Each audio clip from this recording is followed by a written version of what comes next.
Hi, my name is Michael Poley, and I've never seen Buffy the Vampire Slayer. My friends are obsessed and always make jokes and references to it, and so now, 20 years later, I've been convinced to watch the show from beginning to end, one episode a week. I'm a Buffy virgin. Hello, welcome to Buffy Virgin. Today we are doing Season 3, Episode 10, Amends, also known as the Christmas episode.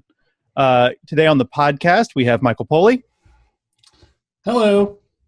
Michael is the Buffy Virgin. He has never seen any episodes of Buffy the Vampire Slayer except for all the ones up to this one. Yeah, except for Season 3, Episode 10, Amends, yeah. Except for almost half the show at this point. Well, not really.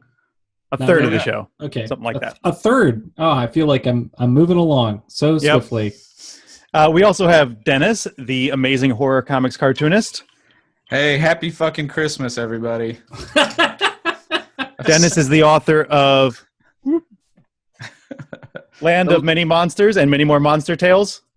Thank you. Available on Amazon.com. And I'm John Landis. I will be hosting for today. Our podcast regular Travis is out, although he has left us many observations and a recorded summary of the episode. So he's left us many Christmas presents for us to unwrap here on the show. He will be here as the ghost of Buffy Observations Past. All right. So we're going to go ahead and start with the summary, the very summary we were just discussing. What happened in the last episode of Buffy the Vampire Slayer? I cannot remember. Someone must prepare for me a summary. This section of the Buffy Virgin podcast is the summary. Buffy, Season 3, Episode 10, Amends. Snowy Dublin, 1838. Violins and horse-drawn carriages and cobblestones. Angelus stalks an Irishman named Daniel. Daniel has lost money at cards, so Angelus takes his payment in blood. Wait, Angelus plays cards? And has a killer mustache? And it's Christmas? Boom. Uh-oh, shirtless and clean-shaven Angel wakes up in modern day from his nightmare memory and goes for a walk and runs into Buffy, who is shopping. But Angel isn't there for gifts, and he gets his own surprise when he sees an apparition. And it's Daniel. He stares out into the distance. Well, distant from her. Buffy is freaked out, but Angel doesn't say anything. And he should definitely say something because Buffy got a new haircut, and it looks great. At school, Cordelia is a mean girl again, once more with feeling, like a lot of bad feelings. Giles? Well, Buffy isn't going to bother him with Angel because, yeah, Angelus did kill his girlfriend and planted her body in his bed. We still haven't figured out how Giles beat a murder conviction on that. This holiday season, it's all about guilt. Joyce is guilty about her chocolate-fueled sex romp with Giles. Willow is guilty about betraying Oz. Buffy is a little guilty about Faith. Oh yeah, Faith. Buffy drops by Faith's scary motel room to invite her over for some Christmas cheer. But Faith is going to be busy with a big party to go to. Yeah, right. Angel shows up unannounced at Giles's, but he gets the cold shoulder, and I know why. He didn't bring any cardboard signs to express his feelings. Confused? This episode premiered before Love Actually. Just watch Love Actually. You'll get what I mean. Another flashback with Angel plays. But I don't remember exactly what happens because, oh my god, he still has that crazy mustache and goatee. What's a Slayer to do? Her ex-boyfriend, ex-enemy, ex-nearly bringer of the world into hell is seeing his victims come back to him and speak of his cruelty. Turns out, he wasn't much of a specimen of a man when he had a heartbeat either. Angel still has some pretty filthy dreams involving Buffy, although I guess it goes both ways with them, and he's egged on by a weird, ghostly Miss Calendar, but he decides to take his own life instead of being driven to kill his only true love. It turns out that the apparitions are not real ghosts, but it is the first evil. You can't fight the first, but you can fight his demon minions, and so Buffy and Xander stop by to see Willie the Snitch. Good old Willie. Guess what? The big old bad is underground. Willow is trying to make amends with Oz by seducing him with the help of Barry White. She's ready to go to the next level, but Oz isn't having this nonsense. He's no Xander Harris. He doesn't want to take advantage of this situation. Unsurprisingly, Faith actually stops by Buffy's house to hang out. But dang, Angel is, how we say, lurking in her room? Buffy is seeking amends for killing Angel in their doomed relationship. But she isn't able to save him on her own. He bursts out of her window and disappears into the night. Buffy races to the library, and with Giles they figure out that the priests with the freaky eye sockets are living under the dead Christmas trees. Down underground. Again, bad things live underground. We see the specter of evil finally talk shop with Buffy. It turns out that what is plaguing Angel is just the first evil. Beyond sin and beyond death. You know, the first evil. The first evil tells Buffy that even now Angel is planning on taking his own life, and that her Christmas will be Angel's wake. But come on, nobody gets a funeral on Buffy. Watch the freaking show, first evil. Okay, Buffy races to the hill above the mansion to find a suicidal Angel waiting for sunrise. Buffy could hear what the first one told Angel, but she didn't know what he felt. That's when he drops the stake into her heart. He wanted to lose himself in her, to take her, and he couldn't bear to go on living as a monster. He had already been a monster for too long. Buffy tells him that he can make amends, not just suffer. Then she is kind of pretty rough on him and calls him a monster and a coward if he ends things. They fight, and she tells him the truth, that she doesn't want him to go away. All the evil, all the horrible acts of maliciousness that he did to her, Buffy knows it all. She knows all of his misdeeds because she has suffered it all at his hands, and yet she still loves him. But the sun is delayed by the powers that be. In the end, there is pain and suffering and snow. And yes, you can tell your friends that one day it did snow in Sunnydale. Okay, so Weird ending on that one. That's cryptic. One day it did snow. So thanks for the summary, Travis. Next, we're going to go into we're going to do our great lines. Then we're going to do weird noticings and trivia, some questions for the group. We'll do our deep themes for the episode before we get into our predictions, Mike's predictions, then Dennis's kill count, and recommendations. Phew, it's a marathon of a show. So, great lines. Oh man, there's so many great lines in this episode. I can't wait to talk about my favorite ones. You know what Xander said? Mike, do you want to read Travis's great lines since he's not here? Yes, I do. So this first one is from a moment where Buffy says, "So what are you doing for Christmas?"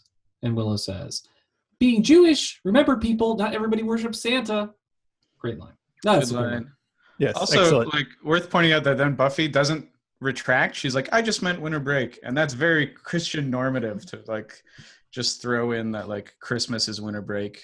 Like she doesn't apologize. Screw you, Buffy. That's all I'm saying.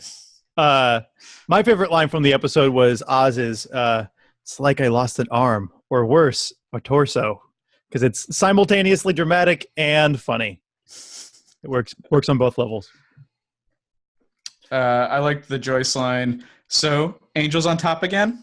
What? I think that is a little bit insensitive because she knows at least that Buffy has an ex named Angel. I feel like she should be able to understand what's going on there.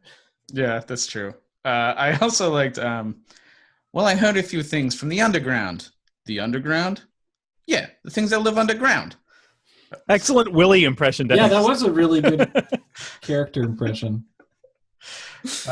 Then my last, I have a third one here. "A child shall be born of man and goat, and it will have two heads, and one head will speak only in lies." No wonder you like this stuff. It's like reading The Sun. I just thought that was a super weird one. I would like to talk about the sweater that Willow was wearing. It was very, very funny. And also, Xander and the band that plays. This is the Weird Noticings and Trivia section of the Buffy Virgin podcast. It is the longest section of the podcast. Enjoy. All right. So our first noticings are mostly about past life Angel. His accent is still terrible. I feel like it's getting a little more consistent. Like at least he's staying in the terrible Irish accent and not just like randomly dropping back into American David Boreanaz accent. Yeah. I mean, they definitely didn't fly him over to Ireland so he could practice the accent. I mean, maybe that's what Irish people sounded like in the 17th century. We don't know. "Oh, you owe me money for cards. Ethan McGuire, I'm going to drain your blood." Dennis, what did you think about old-timey and jealous? I'm a little confused by the life he's leading because we're kind of led to believe from last season and stuff that like Angelus was just like super evil and everything, but he seems to have like kind of been living a normal life where he's playing cards and going to Christmas parties and stuff and just murdering people on the side. I was a little puzzled by that. Like he maybe is running maybe he's a hustler. He's running some sort of like weekly card game where he drinks the loser. I don't know. I like the evolution of his like style. Because like human Angelus looks like Gaston from Beauty and the Beast, and then like later there's long hair angel that looks like Yanni, and then at some point he decides to cut his. I guess after he gets a soul, he decides he's gonna go for like the full Keanu Reeves. I don't know. Yeah. Well, he's got it's not even Keanu Reeves. It's like the haircut only David Boreanaz can have because it emphasizes his like Frankenstein head. Mike, you enjoyed some of Sarah Michelle Gellar's acting in this. No, I'm sorry. I meant Angel's acting. I meant to say it's the best Angel acting I've seen. So I just want to riff on that, where I was really surprised how much I enjoyed, Angel's acting in general. Like the Irish stuff, whatever, his accent can be what it is, but I felt like he played some more interesting and nuanced characters than he's played, and I like his kind of his violent, scary, crazy Angel or Angelus from the past is really fun. So I enjoyed the drama, and because I knew I was enjoying it, I'm like, oh well, the acting must be pretty good because I'm not focused on that so much. It is totally failed to ruin the scene. So we have some Travis notes here. Travis, who is not currently with us. Travis points out that Buffy has a new haircut. I didn't notice this. Did you guys notice it? I noticed it.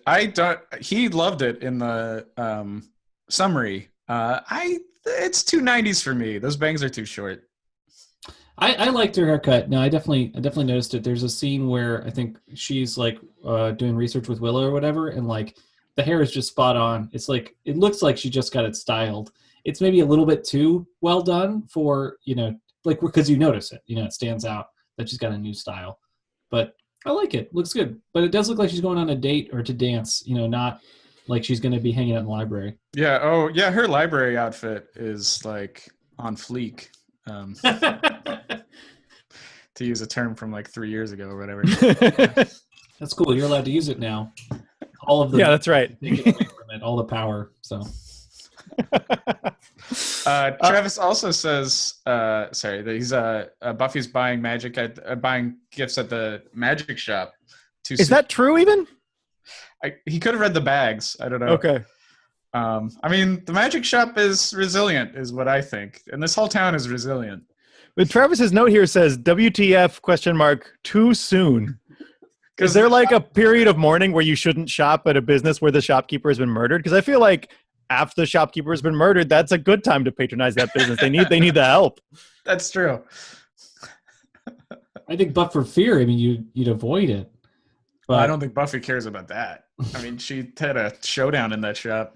I feel like Travis is operating out of the assumption here that retail is tragedy plus time, which I don't think is quite accurate. But she also vandalized the shop and destroyed everything in it in order to stop vampires, right? So she probably has some residual guilt and feels the need to, to go there. She's like, I did destroy half the shit here, and I don't know if it was covered by insurance because probably it's hard to explain water versus holy water. So yeah, right. I mean, I imagine she's shopping for Willow. So where else would you shop for the little witch that could? Right? Or Amy. She could be shopping for Amy. I don't know how close they are.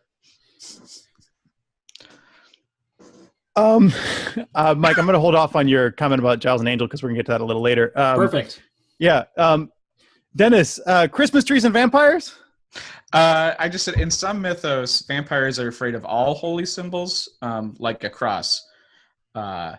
So, like for example, like anything that would be religious would be dangerous to them. So I said, do Christmas trees count? Are they holy objects? Based on the kind of line of like, I guess vampires aren't too big into Christmas. Or like, if you throw a vampire into like a tree, it's fine. But a tree covered in lights and tinsel, will that burn them? I mean, I think there's a question here as to whether are vampires deterred by all religious symbols or just Christian symbols? I think it depends on the mythos. So I was trying to Right. push, but yeah. But also, like, is a Christmas tree religious at this point? Well, here's my thoughts that connect with this. Yeah. Is that the Christmas tree lot or later on has the dying Christmas trees. Maybe the evil hurts the good of a mighty evergreen or whatever. Yeah, I guess metaphorically that totally works. I mean, besides the fact that there's no root system there because there's a cave for some reason underneath. But I like that evil has taken away the power of the Christmas tree. Which makes this evil more powerful than Christ. So has any film, maybe you recommend this later, has any film dealt with the Christmas tree as a Christian symbol for vampire lore?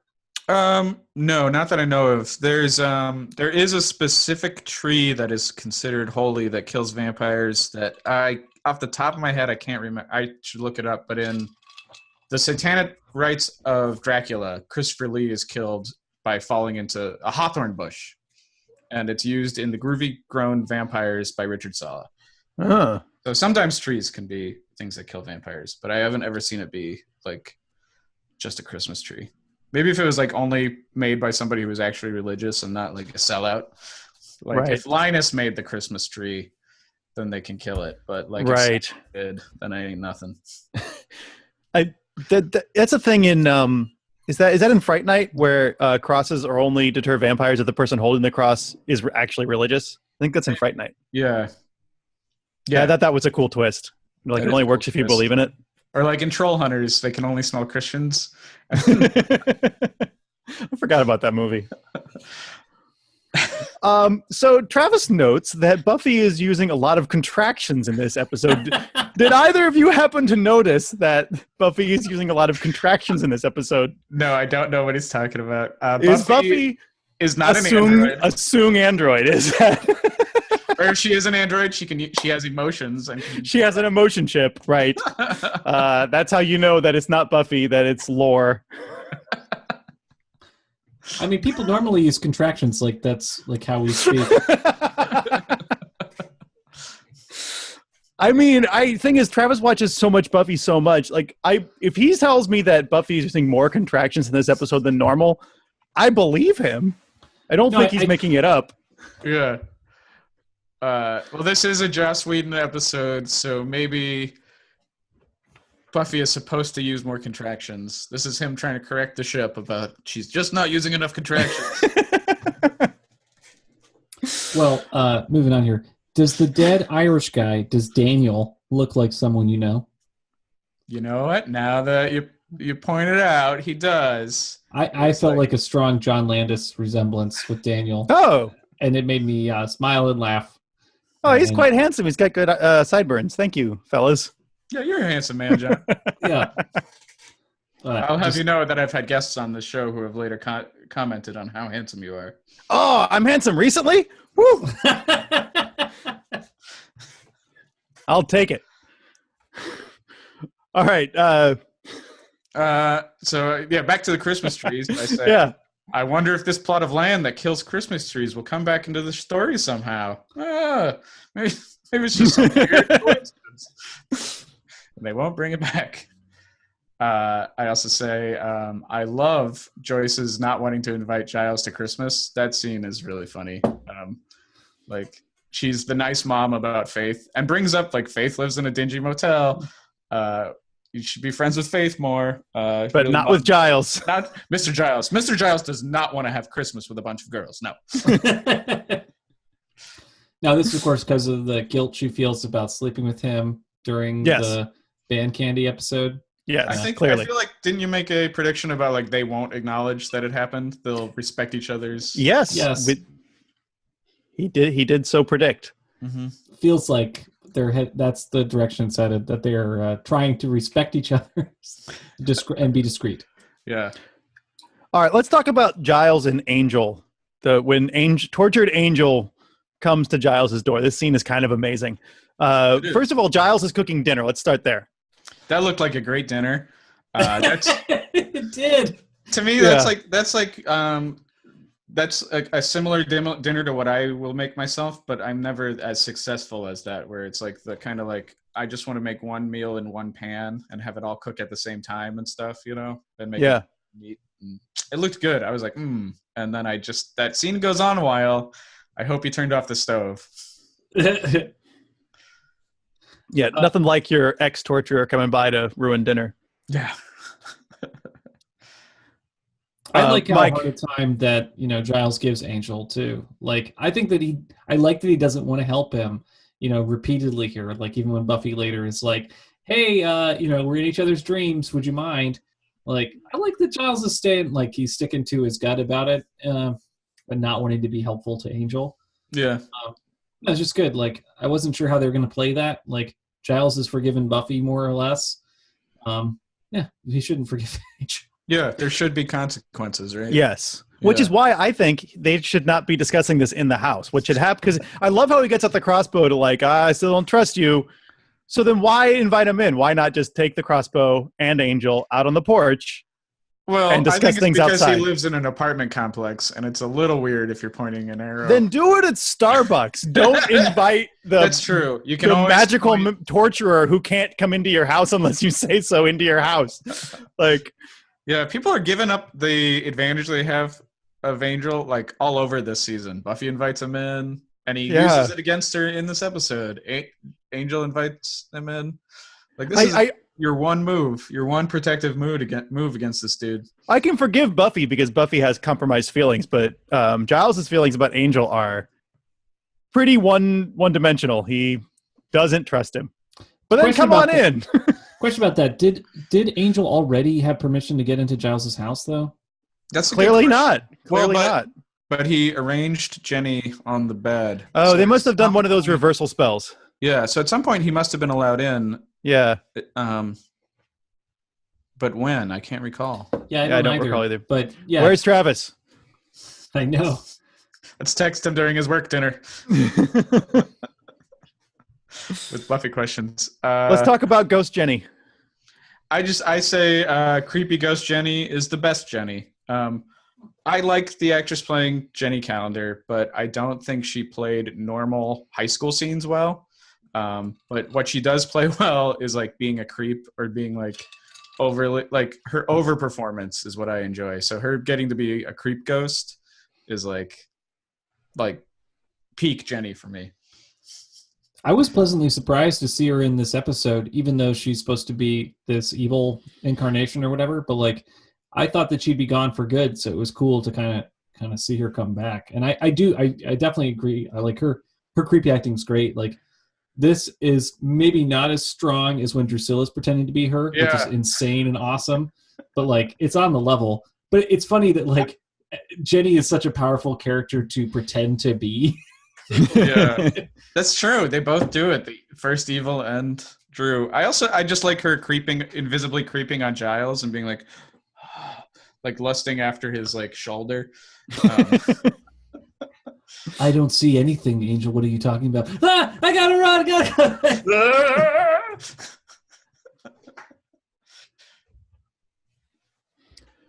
Do you want to talk about this rapey Angel flashback?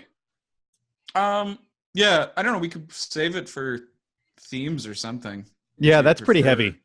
Even Travis skipped over it on the summary. But I feel like we need to talk about it. Do you want to just move it over to themes? Yeah, let's deal with that. Is that the one with the maid? At the Christmas party? That's really upsetting and heavy. Okay, I'm dropping it over into themes.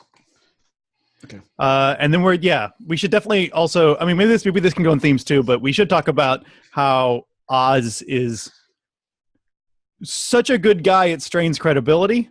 He's a superior human being. Yeah. I don't think, I say that, I don't want to sound like I'm saying that all teenage boys are Xanders and that the idea that he would say no to sex is not credible, because I think that part I have no problem with. It's his astute read of Willow that is completely on the nose, like 100%. When he gets in the classroom scene, when he gets back together with her, his astute read of his own feelings. Exactly. nobody knows how to express their own feelings that much. Not when they're 18, for Christ's sake.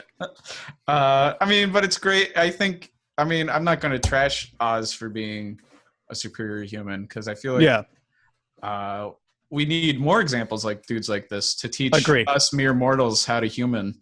Agree.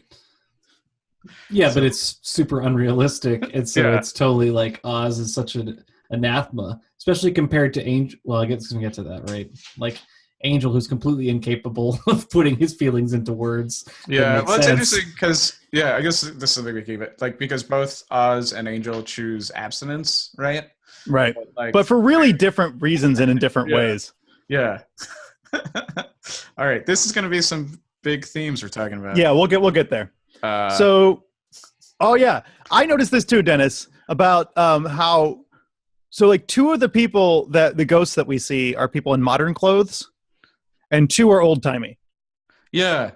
So either these are people Angelus killed last year that we never saw, which is believable, or Angel has not been as good as we think, which I think is also a maybe. Like, we don't know what he did for those 100 years between Seoul and Sunnydale. Oh, I like that read. I feel like that's pretty far off the page, but I really like the read that because I feel like the show, this episode aside, usually the show wants to treat Angel and Angelus like completely different people. But here's my overall canonical read about Angel and Angelus, which is like I haven't brought this up before, I guess, because it's more for Angel, I guess. But like when Angel is Angel, Angelus is still there. Angelus is his evil Jiminy Cricket whispering like, "Bite her, fucking bite her, just eat that face, arrange those bodies, arrange the bodies." Right. So I can believe at some point, like in the 80s, Angel slipped and let Angelus out for a night, and then woke up with some Hannibal Lecter styled shit going on, and walked away from it. You're right. It's probably pretty far off the page. It's just a pitch. I mean, I like that better. I think that's a richer way to look at it than the way that the show often wants you to handle it, which is just that they're two completely different people. Yeah, and I believe that Angel is the soul of the first dude who inhabited the body, whose name we don't know yet, or do we? I know it. Is it part of the canon yet or not? No, I don't know it. Can I say it? I don't think so. Can I break the rules and say it? No. Ah, crap. All right. I was surprised. I felt like there should be more ghosts visiting Angel. Like, this didn't seem... Yeah, there should be more and more old-timey ones. Yeah. Like, we're missing that, 1900 to the present, was it 1840s Dublin or something? Well, when is he cursed exactly? Because, I think they say 100 to 90 years ago, something like that. Yeah. So, okay. Yeah, there should be more early 20th century or late 19th century ones. I'm sure the show Angel will deal with some of that. Yeah. Enjoy historically reenacting other periods with... He should also be visited by the ghosts of all the rats that he ate in the streets. The ghost of Christmas rat. No, but the first evil chooses wisely to the clearly unjustified murders that stand out in his mind. Yeah. I think that First Evil is such a weird villain, because it's basically it shows that the number one tool that a villain can use is guilt, and man, if we get him feel guilty, he'll kill himself. It's such a big name for a villain, such a large declaration, Yeah, and it really does feel like a real throwaway villain. Yeah, I don't know.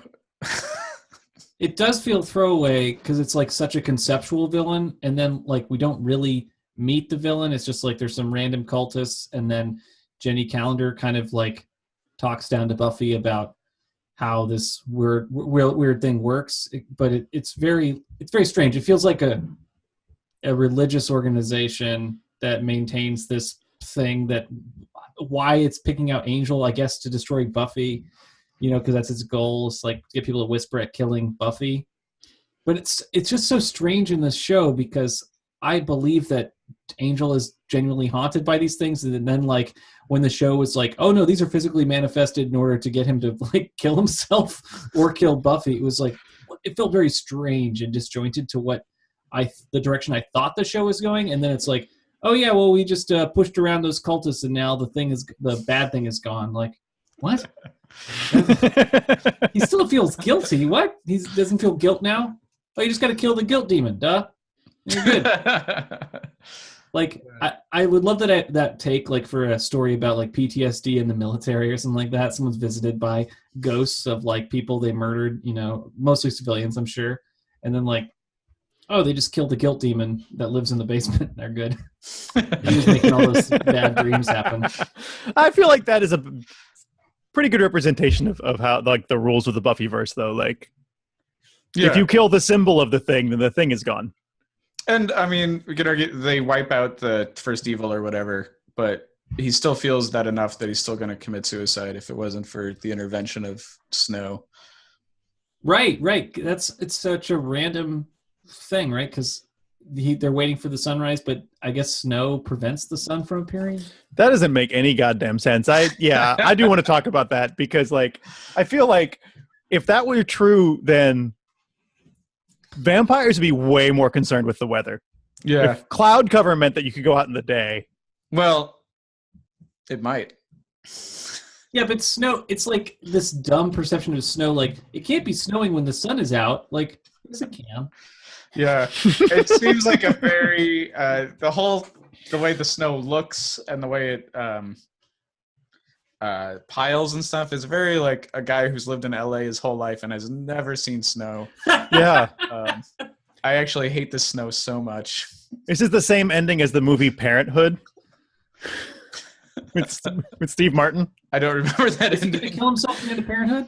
No, but there's just that, like, everything's sad and then there's it's a miracle that it snows in LA. Oh, yeah. Is that Parenthood or is that the Grand Canyon? I don't know. Some movie where Steve Martin is sad and a dad. Is it it snows LA in the Story? end. That's definitely. It's not LA Story. I think it's Parenthood, but I don't. I think that's Parenthood. Yeah. But that's not the scene that stands out to me from Parenthood. But yeah. No, yeah, it's not the best part of the movie. It's a good movie. I like Parenthood. So during the sexy dream that Angel has about Buffy and or Buffy sexy. has about Angel, Yeah.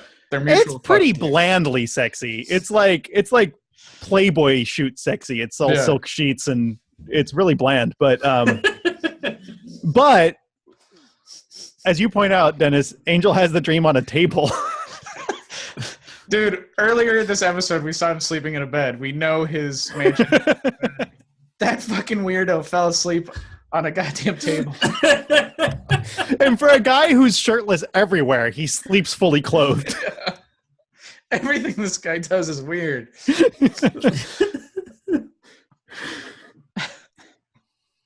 Yeah. Speaking of weird, he has so many insane exits. Well, two anyway. He has two insane exits in this episode. I wonder, they read as insane to me. They read as insane to everybody else, right? It's like, from the perspective of Buffy and or Giles, it's like a crazy angel showed up who you don't want to see ever anyway. And then like mutters some things, has a freak out and leaves. Like, clearly, like, it's signs of what does he illness. say to Giles before he runs out? He's just like, this isn't going to work. And he just like runs away. And then with Buffy, he says, what does he? I forget what he says. I should look it up. Well, he says before he leaves, he's like, "You should stay away from me." And that's right. You came to my house to tell me to stay away from you? Yeah, Buffy's reaction is totally appropriate. And then he says something crazy and dives out the second story window head first. I also like, that is an amazing dive. But before he does it, I really like his lust vision, because it's like looking at the bed directly and then looking at her neck and then looking at the bed. And he's just like... And of all times for Buffy to not be wearing the cross that he gave her in the first episode. Yeah. Ooh, good call. Yeah, that dive is so amazing. I mean, that is a comedic dive. That's from a comedy show, not from like a drama. Yeah, it looks like you know what it looks like. Han Solo diving down the garbage chute in New Hope is what it looks like. You know what it reminds me of is in that movie you guys made in high school called Coke Fiends. That tape no longer exists, thankfully. Yeah, unfortunately. Yeah, No blackmail will occur because of the hilarious drug comedy that we shot on VHS. Anyway, there's a scene from that it reminds me of.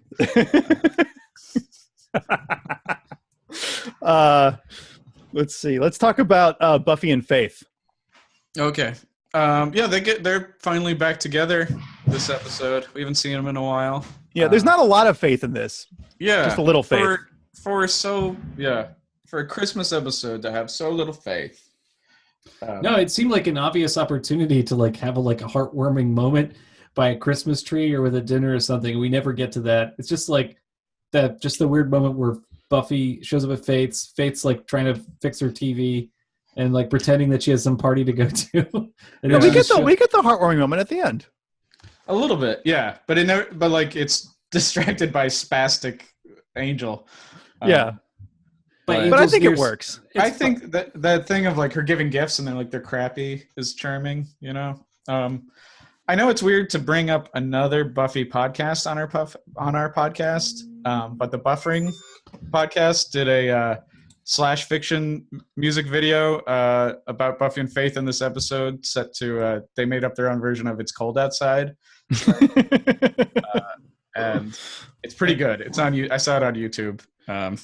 So if you're really we should just Buffy Faith, is that Fuffy? If you're really into Fuffy, maybe It's Cold Outside from Buffering. I know it's weird to be talking that much about it. No, I think though I think that we should just make our podcast a podcast review show where we just listen to every episode of Buffering, since they are obviously a class act.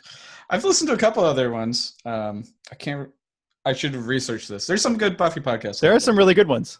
There's one I haven't listened to yet that's a faith-based one, like a religious faith. They're like two theology students reviewing Buffy. I keep meaning to listen to that. They followed us on That sounds amazing. Sound good. Okay, so I do want to talk about Buffy podcast. I know people are curious. You can't, Mike. I do not. I would love to listen to Buffering. I hear it's great. It is really good. Yeah. Does try to be spoiler free, so you could listen to previous episodes if you wanted. Yeah, they're pretty good about that. Although I think everybody who's on the show has seen the whole thing, so I don't think they're completely like airtight about it, but they're pretty good. I want to talk about Willow's idea of what a sexy night is, because it's amazing. It's an amazing thing. So she wears above the elements for Willow's sexy night are 1 red velvet dress, 3 candles, 1 Barry White record, and I think 2 bottles of like 7-Up or Sierra Mist or something in a bucket of ice. I love it. I love that it's so prominently featured. They're set for ice to chill. Yeah, it's like Sierra Mist or Squirt or something. Squirt. It's so adorable because she could. It really is, alcohol, right? I'm sure. We know Willow's a rule follower, that she's really intense about rules, and I think for her, having sex is already probably breaking at least one rule. Yeah. So why not break all the rules, right? Why, why not shoot heroin? I mean, yeah, absolutely. I get the sense that if Willow is going to break rules, she's going to break a lot of rules. Like Dark Willow wouldn't, this isn't Dark Willow's idea. This is definitely not Dark Willow's seduction. I think I sense a prediction there, Mike. Oh, I mean, I do believe Willow will eventually get some of this sex that she's after. Oh man, that we should do that this episode. Is you predict when and who both Willow and Xander lose their virginity to? Yeah, very important. Oh, did Xander not have sex with Cordelia? Oh, I don't think he did. I don't think he has. Oh, okay. Well, I guess I'll make a prediction about that. Sure. On a completely unrelated note, Giles says that the Bringers are rebels and they'll never be any good, which is a reference to He's a Rebel, performed by the Crystals, which is a doo-wop group from the early 60s. Oh, nice. I like them reading together on Christmas Eve. Yes. What a good father-daughter relationship. Dead by Sunrise, Dennis? Oh yeah. So then Buffy figures it all out based on that he's a rebel thing. Goes to the Christmas tree lot and finds the first evil, and sasses the hell out of the first evil. But then it's like when it forms its monstrous face and it goes "Dead by Sunrise," and I was just like, "Well, that's a weird Evil Dead ripoff." Like, Dead by Sunrise does not sound nearly as good as Dead by Dawn.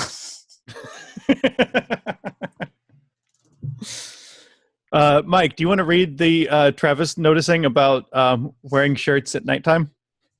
Yeah, this made me laugh. So Giles is wearing a dress shirt and vest at home in the middle of the night. And Travis says, even I don't do that. Yeah. I wouldn't wear the vest, but I will sleep in my dress shirts. Yeah, so do you sleep in your dress shirts, Mike? So no, I try to sleep in as few clothes as possible. I'll do a t-shirt every now and then, but definitely never sleep in dress shirts.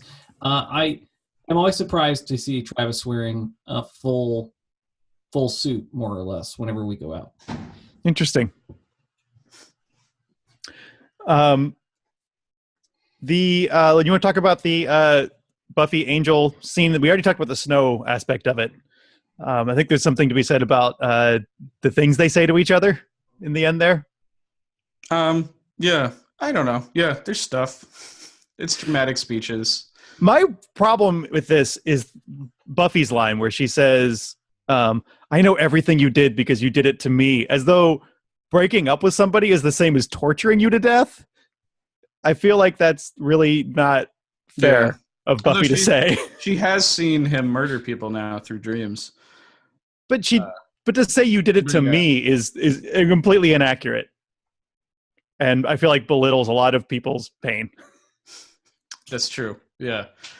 I don't know. That seems weird and rough. Like the thing where he like hits her and then knocks her on the ground and then shakes. Am I a righteous man? It's like, dude. Yeah, those scenes are really confusing. I don't feel like I fully understood what was being debated. Like the philosophical things being debated were like so needlessly cryptic. I agree. Didn't understand it. Yeah, I agree. It's not very concisely written. Yeah, and I feel like there's just things that are said for dramatic reason that like but it flips back and forth where it's like how important Angel is to her, and then at the end she's like, "Don't expect me to mourn. Don't expect me," But whatever. It's this is the origins of Twilight, right? These kinds of relationships, these speeches. Because like I thought that Buffy had so defiantly said she was over Angel like 2 episodes ago, whatever, and now it's completely reversed. Now Buffy and Angel, even though she says, "Oh, we're not going to be an item, Giles," like they are more likely to be an item now again more than ever. So like now it's totally reversed. So I don't know what this show apparently is really excited about playing around with their relationship. Yep. But I'm not. It feels really similar to like back in season 2 when it was like every episode was like, wait, are they dating or not? I can't tell. Like that's how it feels right now this season. Yeah, I mean, at least they do. They have talked about that this season though, that like they have looked at each other after they do like half naked Tai Chi together or whatever, and they're like, why are we doing this? This doesn't make sense as a thing. Yeah. They have making out. Yeah. Yeah, they just put themselves in such intimate situations. Yeah, who knows? Maybe we'll hook up. But if they do, Angelus could come back. Yeah, but the whole thing at the end where it's like, I'm too bad to live and I should just kill myself. And then Buffy's like, yeah, but what about me? I love you, even if you are evil. And then she's like, but if you are going to kill yourself, then I don't care and don't expect me to care about it, which doesn't make a lot of sense. So the first evil wants Angel to kill himself? No, the first evil wants him to kill Buffy and deal with that problem for all vampires. I guess so. Yeah, well, I think originally wanted Angel to turn. It wants Angel to turn bad and to kill Buffy. And then when that can't happen, it's like, yeah, kill yourself. That works too. Right. As long as Angel's not on the force of good, that's Right. I think that's right. Right, because he's a good vampire. And it doesn't matter what timeline. He's a good vampire. Yeah. Like, even in the alt timeline, he's kind of good. Right. Good, but ineffective. Okay, are we ready to get to questions for the group? Yeah, I already talked about how I hate the fake snow. Yeah, anything else to discuss that we missed? I think we're good. Oh, I didn't talk about Xander's sweater. I want to talk about Xander's sweater. All right. I'm sorry, this is stupid, but I want to talk about it. So I put some pictures of it at the bottom of the document. Maybe I'll even share my screen for the sake of the YouTube video. Oh, yeah. I almost never do this.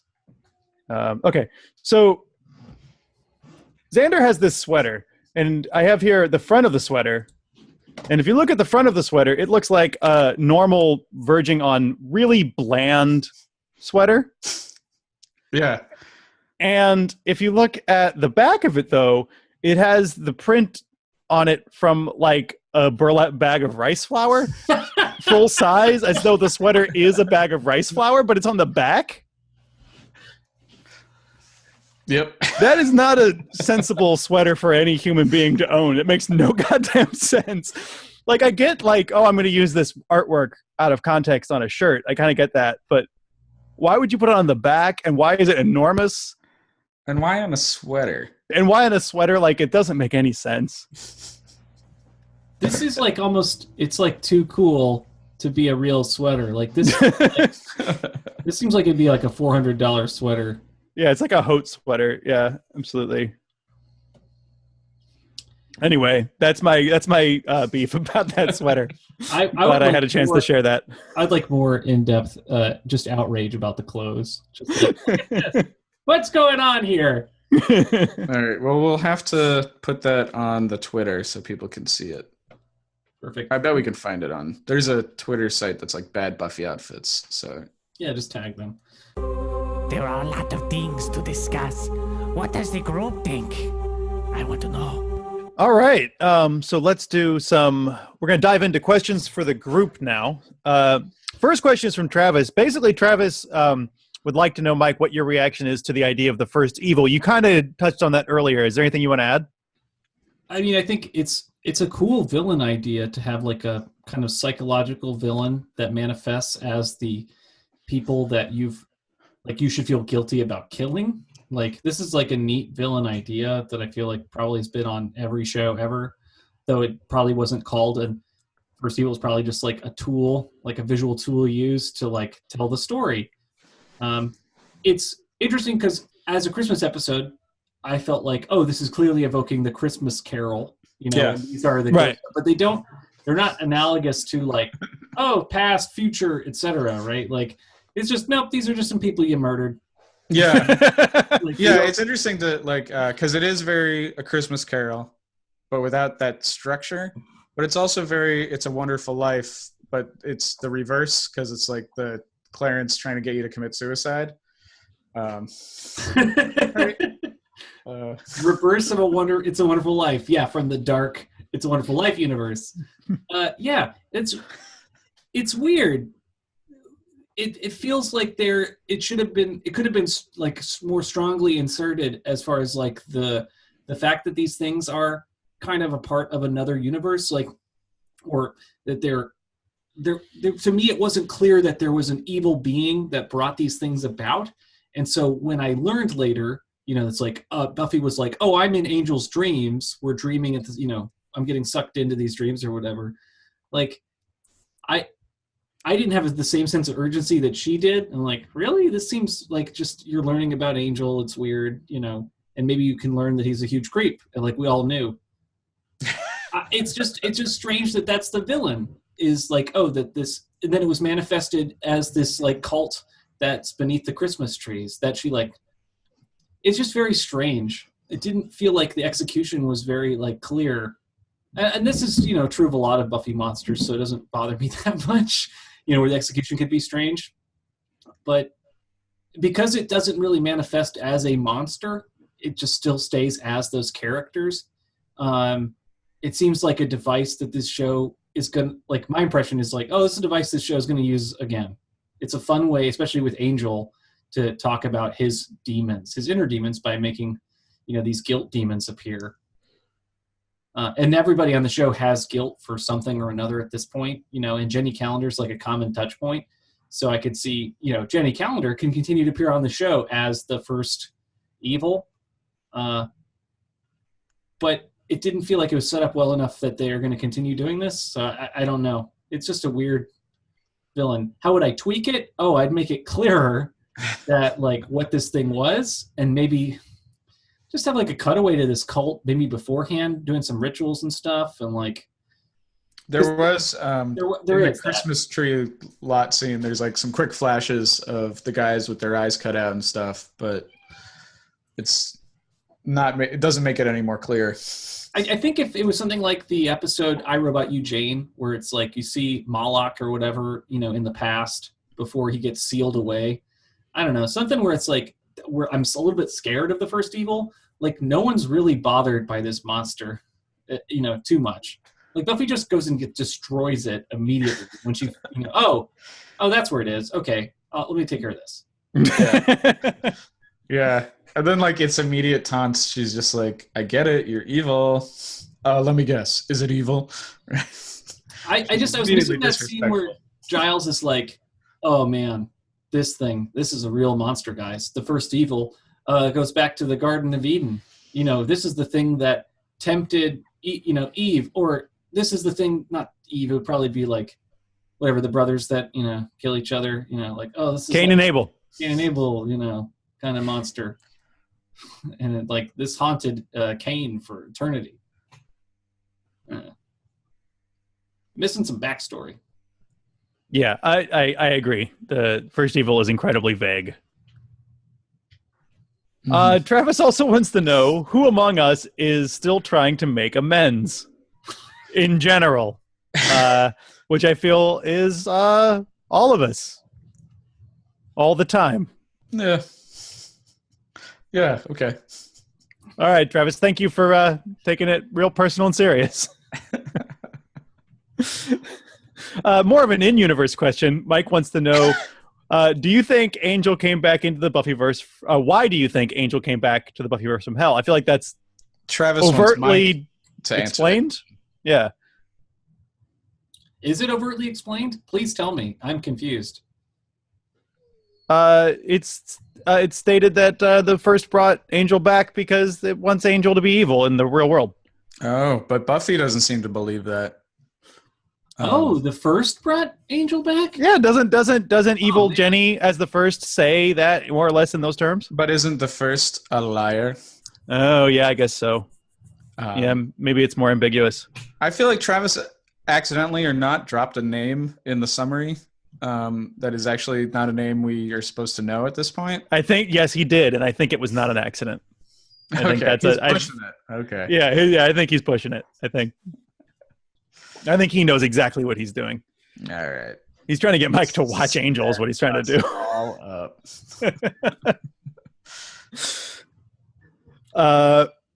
Dennis, good question. Why don't you ask it? This is related to the Oz getting back together. Have you ever gotten back together with someone after a breakup? Was it awkward? I've never done that. So, no, it was not awkward when I never did that. All right. I have tried to do that, so it didn't succeed. So, yeah, it wasn't awkward. I've done it. And I didn't, Willow says it's awkward. I didn't honestly feel it was very awkward because the thing is, like, you revert back to the way you used to be real quick. So. That makes sense. Yeah. More awkward is when you try to get back with someone who doesn't want to be back with you, and you're trying to pretend like you're trying to slink back into your previous relationship self, and it's not working. That's much more awkward. That sounds terribly awkward. Yeah. No, I feel like I've done that also, but. Who wants to read this? Sorry. Go ahead, Mike. No, that's that observation. Nope. Don't need to tell people's names or anything specific. Who wants to read this next Travis question into the record? That's my question. Does it sound like a Travis question? Oh, wait, which one am I looking at? I'm sorry. I skipped that one. I'm sorry, Dennis. Yeah, go ahead. My bad. Oh, okay. So I was like, apparently I just wrote like Travis there. I said, why do you think Buffy is in Angel's dream? Do you think that the first did it or something else? Or just a special magic connection Angel and Buffy have? Just because I don't like it. It's not clear at all. Yeah. It would thwart the first evil's plot or plan to have Buffy there and Buffy be aware of what's going on. So it doesn't seem to help the first. Yeah, it doesn't make sense to me to bring Buffy into that. So it might just be like a psychic Buffy thing because her psychic dreams are ill-explained anyway. Yeah. I think it's a combination of Buffy has magic dreams and she has a special connection with Angel. I feel like it's meant to be I feel like it's a combination of those two things. Yeah, that makes sense. I don't know. Yeah, but you're right. It's not a good tool for the first because then it gives her a warning that this is, even a thing, and that sets her off to explore it to begin with. It makes way more sense if the first could have confined Angel to the point where he's like ready to do the deed or something, and then Buffy just hasn't seen him in a while, and then he just shows up in the bedroom in that one weird scene. Right. Yeah. That would have been a more successful firsting. But then we wouldn't get the sweaty table dream scene. Yeah. Oh, but so they can have sex in dreams. That's a safe way for them to have Well, sex. this is a question Dennis actually has. I do, yeah. Oh, do you really? Yeah, in the question I say, if Angel completed the sex dream, would that have turned him? And by completed, you mean is this like a wet table dream? Yeah. Would they need to refinish the table afterwards? Ugh. I mean, get like a little hand towel. Oh, that's really gross. I that's a question I wanted to ask earlier. That I was asking the first time we talked about this is like, to what extent is it just orgasms that make Angel evil? Right, but if they're sharing a dream, if they're both there together, like why is that different than in real life, right? Right. Maybe that's why the first brought Buffy into the dreamscapes, that could happen. Oh, yeah. Maybe that was the plan all along. But then Angel bit too soon. Well, right, because then if Angel kills her in a dream too, then it would count for real life as well. Gross. I'm sorry, what, Mike? Oh no, I mean nothing. It's a poorly put together plan from the first to just like wreak havoc. I feel like this episode started off as one thing, like a Christmas Carol type story, and with these visual manifestations of the past, and then like someone's like, but they should be a villain, and then like rewrote everything so it would fit into this first evil character. Yeah, for God knows why. No, to finish it. Like if he's just being haunted by his own memories, then how do you end that, right? Right. That would never end. That's a good point. It's like, oh, he's just going to be crazy now? No. This is a one-off. Come on, guys. Good point. I don't know. Do you want to read it? I don't want to read it. I'll read it. Travis has a question here. Who of us has turned down smoochies? I know I have. And that person went on to have a relation with my brother instead. Whoa, high school is crazy. So I have no idea what Travis is talking about. I know what he's talking about. Okay, cool. I think I know the person he's talking about, but I do know that by smoochies he means sex.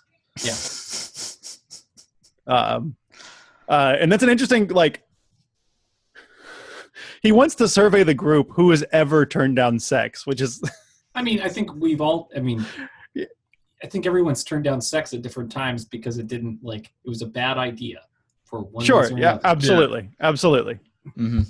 Yes. I think it's an interesting assumption that there might be at least one person among us who is like, nope, every time, I'm ready. Male, female, whatever opportunity comes my way. I'm mostly straight, but I'm mostly here to have a good time. Whatever it is, I'm down to clown. Yeah. So yeah, that's really uncharacteristic volunteering of information from Travis's personal life. Travis, I love you. Love you. I want to talk about Willie's, and I want to know, because Buffy, it's clear that Willie is able to operate this like vampire bar, and Buffy lets like 3 vampires sneak out. Like she clearly sees them, I feel like. Mhm. Right? It's really obvious what's going on. And Buffy sort of lets them go. And I guess that's strategic because as long as she lets Willie operate, she can go and ask Willie when she needs information, so she can do stuff like this. But do you guys think it's worth it? Do you feel like... Yeah. Well, I enjoy it because it's part of the like larger expansion of the Buffyverse that we've been Right. talking about. That started this season of like, yeah, just like there are like neutral vampires and there's like, and it's not all vampires. I mean, I think this is a vampire bar, but like you said, but like demons aren't necessarily good or evil, right? They're just Right. demons. Like, Yeah, but if you figure like, I mean, I don't know how often vampires eat people, but I feel like it's probably fair to say from the way they talk about it that they probably eat somebody once a day, right? So like she's letting 3 people walk out who are gonna go murder someone before tomorrow. that's true. And like that just seems like, I mean, I get that there's a strategy there to some extent and that you got to pick your battles, but also like you're letting 3 people who are like walking out of there with the plan to go find someone and murder them in the next 24 hours. Seems no, she should totally shut that place down. You're absolutely right, John. There's no reason that place should be in existence. I didn't think about that. I was just enjoying the dumb Xander interrogation or like, Xander trying to get information from, Willie, but like, you're right. Like it shouldn't exist. Like, yeah, if a vampire will later go kill someone, that's kind of on her for letting them go. I mean, depending on how the episode gets written that time, Yeah. There should totally be like I guess because like Angel's the only vampire that's drinking like pig's blood or whatever. So vampires are less like they're more just straight up evil. All right, fine. Wipe Willies from the face of Earth. That's fine. Yeah, just like get in there with a couple of hammers and destroy that place. hammers. Like they would in the Prohibition era. Just go and bust that place. Yeah, no, I gotcha. Or just light it on fire. Whatever. Yeah.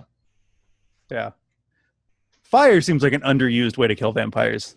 Should be more fire killing of vampires. It seems like flamethrower would be really useful. I don't know. Yeah. So you want to move on to themes? Please. Yes. There's still so much Buffy left to discuss. There are the forces of Angel and also Angelus that live inside us all. We must discuss them, and then also the main theme of the episode. We will have to figure that out. But Joss Whedon is a genius. Travis has a really, I think, a good point. I don't think I have anything to add to this, but Travis points out that this last scene is partly about how to talk someone down from suicide, and that the show is kind of has to be careful because it's a show for teenagers, and according to Travis, suicide is the second leading cause of death for people aged 15 to 34. So the show has to have a choose life message to it, but Travis feels like Buffy's not doing a good job of talking Angel down from suicide. I don't know how to talk down a suicidal person, but I feel like Travis might have a point here. Yeah. I mean, this is similar to when Buffy tried to talk about domestic abuse, right? Right. Yeah. Buffy, maybe not the best, maybe not a future as like a counselor or whatever. Well, yeah, because again, Buffy's strategy is to be like, I would really miss you if you died, but if you're too much of a coward, then I wouldn't miss you because you suck because you're going to kill yourself. So I don't know if that works or not. Yeah, I mean, it's a good media question. Like, what's the responsibility of a show? I mean, if you show these kinds of things, like, it is on you to kind of show somehow responsibly dealing with this thing, right? Right. But it's a vampire. But I mean, it's like the whole show is trying to tell you that you should kill yourself from guilt, right? Like, am I a righteous man? I hear about that sometimes, right? Like people that kill themselves because they inadvertently killed someone in a car accident, or they're responsible for someone's death in some way, or soldiers all the time for PTSD, whatever stuff they did, and then they kill themselves. yeah, I mean, this is probably not a really helpful episode for them to watch. They're probably like, "Yep, I'm Angel. I'm the bad guy." You're like the bad guy. Yeah. Yeah, I don't know if I have anything to add to this. I feel like I don't know a lot about it. Yeah, neither do I. Maybe we could have brought in an expert or something. Yeah. Well, and it's also, though, like, I feel like the show is bringing up the idea of suicide, but I don't think the show is terribly invested in talking about suicide in and of itself. I feel like they're interested in having a tortured character, so that comes up. But I don't think I don't think they sat down and said, like, let's write an episode about suicide. I don't think that's what they did. Right. So, I mean, they're bringing it up on accident almost. Yeah. Which is kind of the problem. Yeah. It's kind of a thing that happens sometimes on this show. Yeah, totally. Yeah. Speaking of things that kind of come up on accident, let's talk about Oz and Angel as different images of men dealing with their own sexuality. As I want to talk about that. All right, cool. Because they're both... Yeah, how are they the same? Let's start there. They're both choosing abstinence. Right. For different reasons. Angel, literally, because it will destroy the world. But it's weird. It's also kind of weird, right, to think about like this not being a sex positive show at this point. I don't think it's necessarily that it's not sex positive. I actually think that if you listen to the letter of what Oz says, and I think it's actually kind of hard to follow because the way that they've developed the Oz character is such that he's not allowed to have tone or feeling in his words. So it's kind of hard to parse out what he's actually saying sometimes. But if you actually because I had to listen to his speech a couple times, and what he's saying, I think is actually really great. He's saying that he's saying, firstly, yes, Willow, I do want to have sex with you. But secondly, the way, Willow, that you've narrativized this is that you owe me sex as like a prize, as a consolation prize for having cheated on me. And I don't think we should have sex under those circumstances. Yeah. So let's do this later. Oz is amazing. Right. And it's not just because he's turning down sex. I think, Travis's question aside, I think men turn down sex all the time. Yeah. It's that stereotype is stupid, and that's Xander. But it's what's really hard to believe about it is that he has so much awareness of his own feelings and Willow's feelings and states them so perfectly. It's amazing. What an amazing man. Better than human. But then Angel chooses abstinence. So the thing that is amazing to me is Oz chooses abstinence. Well, he doesn't choose abstinence. Oz chooses to not have sex that day. Right. You're right. Yeah. I was totally misspeaking. I was totally mischaracterizing. Yeah. Yeah, but I mean, I think it's a I don't know. He chooses not to have sex with Willow that day because he understands what role that plays in Willow's story, right?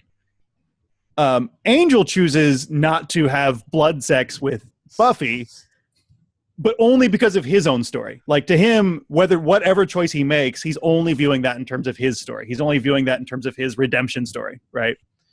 Or lack of redemption story. It is sort of, Buffy's really not involved except as a symbol of what he should or should not be able to have, or should not take, or this bellwether of whether or not he's a good person. And I feel like that's why we should all be Oz's and not angels. Yeah. So it's like an angel demon thing, but it's an angel Oz thing. An angel is a bad one. Yeah. Well, and Angel is the bad one because Angel is the self-involved one, constantly worrying about whether or not he's a good person, and Oz is the one who's actually thinking about somebody else once in a while. Yeah, totally. Yeah. Also, at the end, when we see that they're in bed together in the pajamas, that's friggin' adorable. Yeah, that's really sweet. Goddamn cute couple. God damn them for being so cute. Fucking damn them.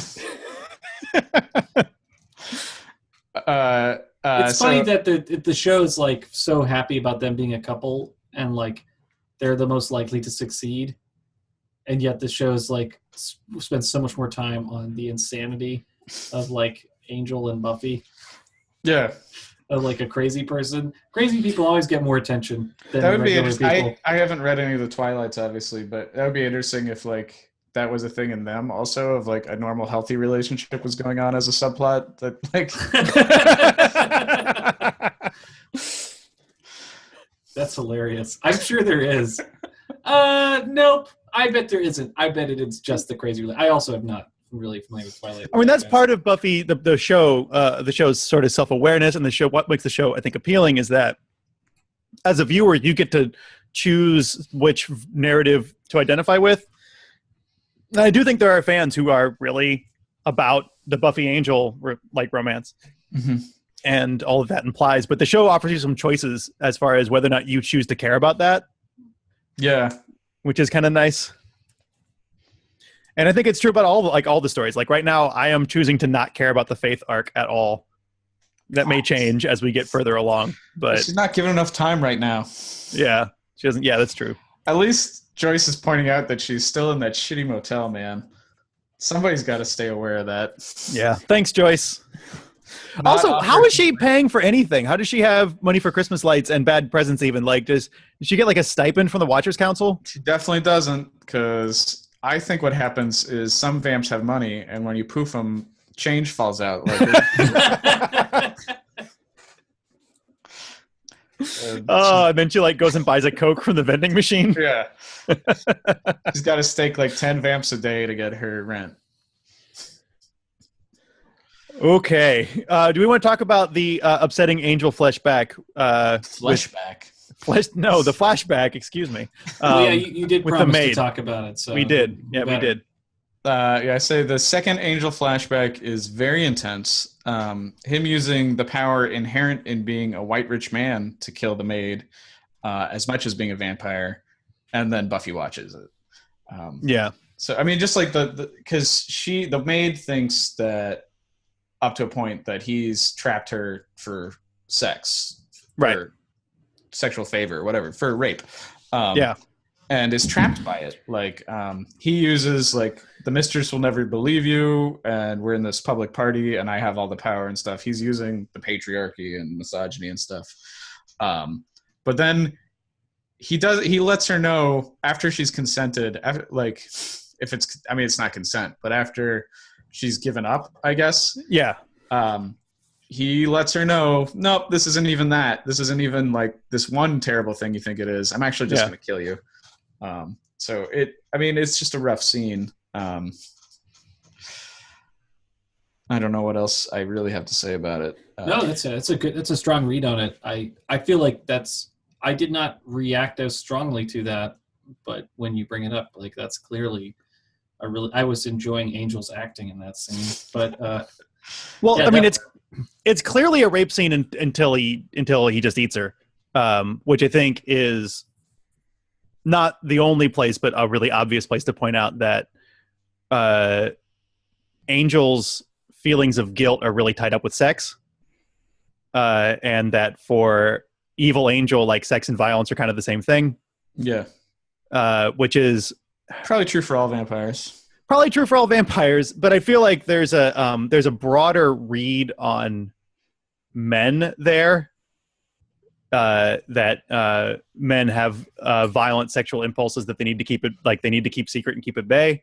Right. Which is something that I think is, it's not just in Buffy, but I feel like is an idea that needs to be challenged, maybe more than we have time to talk about here, and not something I know a lot about, but like that general idea is, I don't know. Yeah, I mean, I don't personally feel that way, that I've got violent sexual impulses that I need to keep at bay. Right. I mean, it's a weird scene because of all of the. I mean, I think that's why it's high on Angel's guilt list, right? Is where he totally used his power as a rich white man to kill someone. But like, I don't know. Someone else can talk more about this. I'm still thinking about how I feel about it. I think it's a challenging scene to read and then still like that character, because it's such It's such a powerful scene, and that Buffy can still kind of want to be with Angel afterwards after witnessing that. Right. And it's like, oh, it's just the first evil's responsible for this. Like, no, he did this. He's such a terrible creature. Or is but Buffy it doesn't jealous? even react to it, really. Yeah. She looks shocked in the dream, but she doesn't bring it up later. Yeah, it's just one of the many things she's bothered by or whatever. It's not as big as something else for her. Yeah. But I guess if she wasn't bothered by like him, killing Ms. Calendar and torturing Giles, like people she knows, like if that's not enough for her to be like, maybe I should date somebody else, then He didn't mean I guess it. that some stranger from another century isn't going to do it. But he's full on Angelus in that scene, right? That's Yeah. the Angelus character. Yeah, So she's already disassociated that from Angel. right. Yeah. Although what's interesting is when he sees her and he reacts in the dream is that it's Angel reliving it, right? Right. So it is Angel doing that in the flashback or flashback. Let's not make that a thing. All right, but his flashback has that Angel tattoo. Which he sees. Okay. Do you guys want to talk about predictions? Yes, always. Yes, please. Okay. Michael is a fool. He does not know what will happen next in the show. I like to laugh at his foolish predictions. This is the section of the podcast where I make predictions about what I think will happen next, since I haven't seen all of Buffy the Vampire Slayer except to the episode that we are watching now. Predictions. So we got a couple things to talk about here. In season 2, episode 1, Mike predicted that we will never see Xander's parents. We still have not seen Xander's parents, but I feel like this was, if we were going to see their parents, this was going to be a good opportunity, but we did not see Xander's parents. So I feel like that's, Oh, it's so sad to see Xander sleeping outside and snow falling on his face. I think that we didn't even talk about that this episode.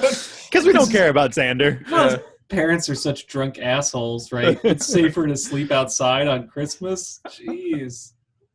Okay, this one's interesting. So in season 3, episode 2, Mike predicted that something supernatural is causing dreams of Angel to happen. So this was actually before Angel came back and Buffy was having dreams. So do we think those dreams were on some level caused by the first? Because if they were, then Mike definitely gets this one. If not, I don't know. We still haven't decided if he was brought back by the first. You seem convinced of that, but Yeah. yeah. So I think it could be the same thing that brought him back, but whether that's the first or something else that was named in the summary is yet to be conclusively decided. And Okay. may never be conclusively decided. So I guess we're going to leave that one open then. yeah. Didn't Okay. Mike make a prediction that they'll only get together in their dreams? Yep, that's coming up here. Okay, sorry. Mike predicted that Giles and Joyce will not talk about hooking up ever again. They actively avoided that, or Joyce did this episode, but could still happen. We don't know. Let's see. Oh, so that's got to be for every instance. Okay. Okay, season 3, episode 9. Angel will be tortured again, but not by Willow. Was Angel tortured in this episode? Yes. Yeah. So after the wish, That was Mike so predicted soon that would happen. he's That getting was tortured. I gotta say, if the whole Angel show is Angel being tortured, that sounds like a terrible, terrible show. I can't deal with this character just constantly being tortured by his past. Season 2, episode 17. Mike predicts that Buffy will never get back together with Angel except in her dreams. That obviously is totally accurate. Well, no, wait, because it does say they'll never get back together, because it could still happen that they do get back together physically. Yes. That We're could still holding happen. on. So I think we're still leaving that one open. But this is so far confirmed. They got back together in their dreams this episode. So far, so good, like a lot of these, but I think when it's interesting just because they got back together in their dreams for 3 episodes in a row in the beginning of this season, and then they stopped doing it, and now episode 10 they're back to it again, it's basically impossible to prove a never prediction. Until we get to Right, because you're declaring a rule about the show and how the show functions, and it's like, cool, well, you figured out the show, great job. No points. until everything is complete. Yeah. Let's see. And then we got one more here. Oh, okay. So Faith will give a wild story to explain where she has been in the last 2 episodes. So Faith came back and gave no wild story. Do we want to give her another chance? You give her another episode to explain where she was? Yeah, No? but she's just like, she's trying to get the TV going. She's got a party to go to. She's a busy lady. She had almost no explanation for what she's doing, where she's been up, what she's been up to. Okay. No one even cares except Joyce. So we're denying that one? We are denying it. Okay. So that's the only one we're confirming or denying. So before we deny that one, Mike's at 69.35. And now that we've denied it, Mike, your score is 68.25. Oh no, you're off of the 69. Yep. So not going in the right direction. Well, I have 2 new predictions. Okay. I think that Xander. So we've confirmed Xander has not lost his virginity. He did not have sex with Cordelia. Yes. I think they never got off second base, honestly. That's my guessing about their relationship. I think my prediction is that Xander will lose his virginity to a monster, which I think I've said that, right? Correct, Mike. You have said that Xander will have sex with a monster that he does not know is a monster. That was the prediction. Okay. Yep. Do you want to just leave that one? I want to say a second one. Xander will lose his virginity to a monster. Oh, yeah. Those should be separate predictions, I say. Yeah, I want those to be separate. And do you have a protect time myself. period? This season. Season 3. The sex with the monster. Wait, you're going to tie that to season 3?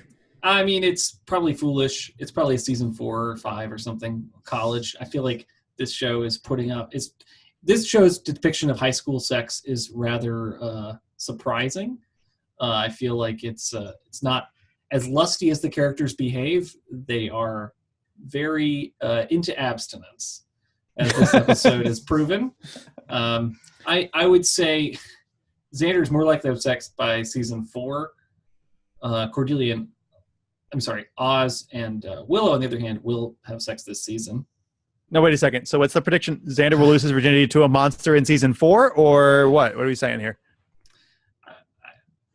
I want to say season 3, but I don't think he'll do it in season 3. So I'm going to say season 4. It's a You're going to say season 4? It's annoying to make a prediction like that. That's like, oh, in a year, of us doing this show. But yes, Xander will lose his virginity to a monster in season 4. Very good. Okay. And Willow will lose her virginity to Oz this season. And I don't know how losing a virginity affects a witch.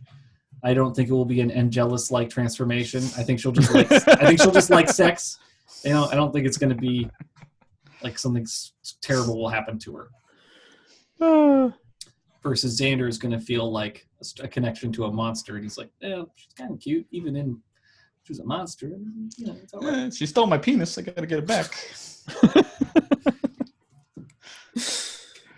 Okay, that's it for this predictions for this episode.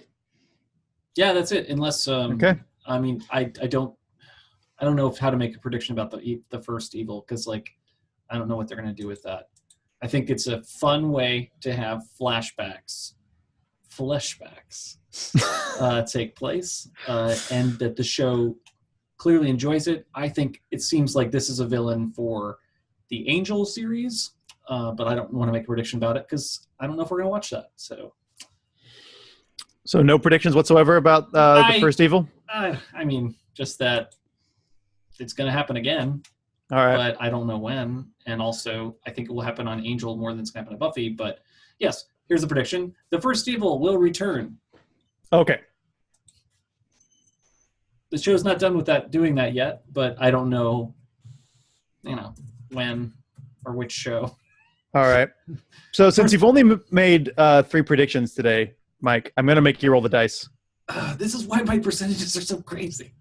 That is not true. There's hardly been any dice predictions, much less confirmed in an one. You've got a die. Yes. All right. Roll the die. Got a 4. You've got a 4. Okay, Mike. All right. I need you to roll again to choose a major character. Roll again? Yes. Okay. 6. Okay, so Giles. All right. I want you to predict if Giles is going to kiss anybody before the end of the season. He's gonna kiss anybody? Yeah. Will Giles have a kiss before the end of season 3? He already had one in Band Candy, right? Like he and Joyce, right? True. But from here to the end of season 3, is Giles going to have, I guess, another kiss? There'll be no more kissing for Giles. He's done kissing. Unless he kisses a Jenny Calendar fantasy. Please, no kissing for Giles. Or it could be an accident. Like someone could kiss him and he'd be like, oh, what? No. So wait, what? Giles will not kiss anyone on purpose. Giles will not initiate a kiss. Okay. No consensual kissing from Giles. He may receive a kiss, but he will not initiate a kiss. Giles will not initiate a kiss in season 3, except for with Ghost Jenny Calendar, or am I going to not include that proviso? Don't include that, please. Okay, all right. But I don't know. There's probably some other watchers are going to show up, so... We had the one fake watcher show up, so I think another watcher is going to show up. I have some predictions out about watchers. Yes, you've already made a prediction that we're going to get another watcher in season 3. You think all the watchers kiss each other? No, but I think that's the person that's probably most likely to hook up with Giles to be another watcher. Derelict of duty. All right, very good. Night drinking tea, things happen. When they have their retreat with the canoeing, that sounds pretty romantic. Canoeing, more like canoodling. Dennis, do you have a kill count for this episode? How many of them die? I need to know for my special book. Tell me, Dennis. This next section of the Buffy Virgin podcast is the kill count, where we count up all the people that died in this episode. I do, yeah. So what I did was count the ghosts as kills, and I'm not sure if I counted Jenny, actually, because we already kind of counted her once. And then the 2 assistants to the evil, Buffy hit them with an axe, so I think she killed them. I'm really not sure, but it looks like they got axed to the stomach. So I counted 5 dead humans. Very good. Those assistants to the... Again, the vagueness of the first, I couldn't tell if those guys were humans or not. They got their eyes carved out, but I don't know if they were Anyway, so I counted 5. And then we're going to go into recommendations. Okay. What should I watch after this show? What should I check out? What do you recommend, guys? This is the recommendations section of the Buffy Virgin podcast. All right. So, because this is a Christmas ghost episode, I get to once again talk about Christmas ghosts, which is a subject I bring up on this show sometimes. Because it's a British tradition on Christmas to tell ghost stories, which is why the Christmas Carol is a ghost story and stuff. So, Dickens wrote one called The Signalman, which was made into a BBC production for Christmas. So that is my recommendation for British ghost stories. Is The Signalman from 1972. I think there was a 2015 remake, but this is the original one as far as I know. I also recommend the Beavis and Butthead Christmas, because that is also a reverse It's a Wonderful Life, where they're trying to get them to kill themselves. Find out how awesome they are instead. And because this is a Buffy Christmas episode, I am going to recommend one Christmas horror movie. And so last week I recommended Tales from the Crypt, which has a Christmas horror story in it. That 1970s Amicus movie has the escaped lunatic dressed as Santa led in to the house by a little girl. So it's already got that. So I'm going to recommend Black Christmas. That's my other Christmas horror recommendation. So that is it for Rex for me for the night. Does anyone else have anything? I have no recommendations, no. All right. Well, then I have 2 Black Christmases. There's a 74 and a 2006 one. 74. Okay. When in doubt, If it's a recommendation from me, always go with the 70s. I think there was an exception with Funny Games where you went with the more modern Funny. Yeah, just because I haven't seen the original one, but I hear they're very similar. I have also heard that they're basically the same. Okay, so I think that's it for Buffy Virgin for season 3, episode 10, Amends. You should check us out on Christmas. Twitter at Buffy Virgin Pod. Check us out on Instagram or on Facebook. We're Buffy Virgin. And if you want to hear raps about Xander, Buffy Virgin Michael Poley can really help you out with that at soundcloud.com/BuffyVirgin or soundcloud.com/Buffy-Virgin. And of course, we're on the web at BuffyVirgin.com where you can play the home game version of predictions. Thanks a lot and good night. Yay. Merry Christmas. Merry Christmas.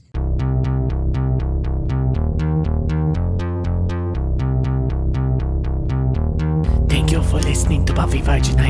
My name is Bill. I'm a guest editor and also #1 fan of Buffy Virgin. Merry Christmas.